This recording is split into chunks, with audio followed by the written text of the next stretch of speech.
Well, all the indications are that Bashar al-Assad, the Syrian president, backed by Russia, will try to fight, regroup, and take back control of Aleppo. It was a lightning advance by that group, that rebel alliance, to get into the city, almost fully under their control now. And it does appear that they will take the last neighborhoods in the coming days.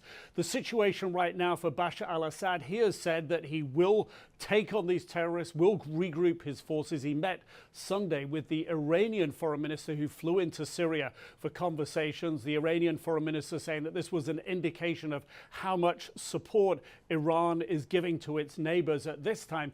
But it's Assad's air force, along with the Russian air force, that have been perpetrating the bombing raids in Aleppo and some of the other areas in the north of Syria, trying to hit rebel targets. A couple of locations where at least a handful of people have been killed.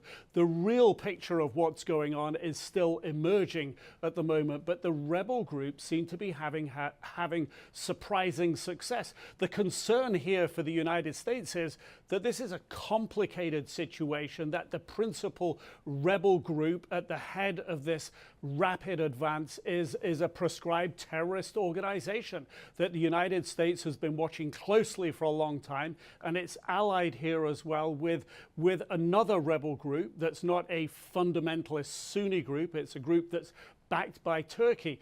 But the picture that emerges is Bashar al-Assad weaker, his allies Russia and Iran weaker, and for the United States, a complicated picture.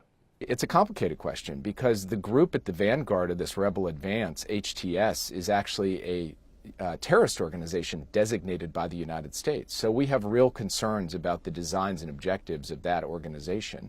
At the same time, of course, we don't cry over the fact that the Assad government, backed by Russia, Iran, and Hezbollah, are facing certain kinds of pressure. So it's a complicated situation. It's one we are monitoring closely, and we are staying in close touch with regional partners about it.